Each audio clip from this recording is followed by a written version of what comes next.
Qu'est donc le quotidien? Ce n'est pas la vie privée en opposition à la vie publique, ni même la prétendue vie profane en opposition au sublime monde officiel. L'écrivain, aussi bien que l'empereur, vit dans le quotidien. Des générations entières et des millions de personnes ont vécu et vivent dans le quotidien de leur vie comme dans une atmosphère naturelle, sans que l'idée leur vienne de se demander quel en est le sens. Faut-il se demander quelle est la nature du quotidien? Cette question permet-elle d'atteindre à l'essence du quotidien? Quand la vie de tous les jours devient-elle problématique? Et quel sens se cache dans cette problématisation? La vie quotidienne est avant tout organisation jour après jour de la vie individuelle des hommes. La répétition de ce qu'ils font est déjà inscrite dans la vie de tous les jours, dans l'emploi du temps de chaque jour. Le quotidien règle le temps et le rythme auquel l'histoire individuelle de chacun se déroule. La vie quotidienne a son expérience, sa sagesse, son horizon, ses prévisions et ses répétitions. Mais elle a aussi ses exceptions. Le quotidien alterne avec les jours de fête. La vie de tous les jours ne se conçoit donc pas en opposition à ce qui sort de l'ordinaire, à la fête, à l'exceptionnel ou à l'histoire. Hypostasier la vie de tous les jours comme banalité par rapport à l'histoire de l'extraordinaire est déjà la conséquence d'une certaine mystification.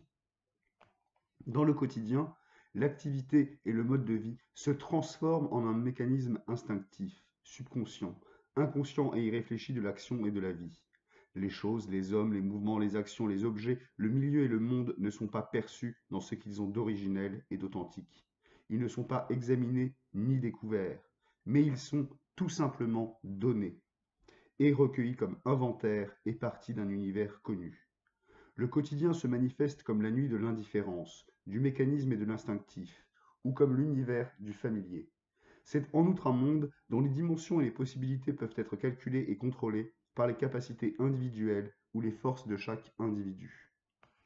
Dans le quotidien, tout est à portée de main, et les intentions de chacun sont réalisables.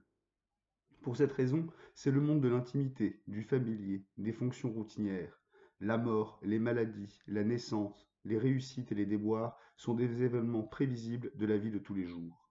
Dans le quotidien, l'individu se forge des rapports sur la base de ses expériences, de ses possibilités, et tient donc dans cette réalité pour son univers à lui.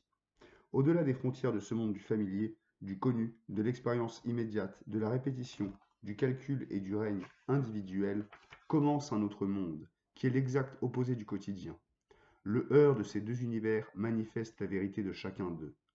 La vie de tous les jours devient problématique et se manifeste comme quotidien sitôt qu'elle est troublée. Mais ce ne sont pas des événements inattendus, ni des phénomènes négatifs qui rendent problématique la vie de tous les jours, puisque le quotidien renferme l'exceptionnel, comme les fêtes font partie du quotidien. Karel Kozik, La dialectique du concret.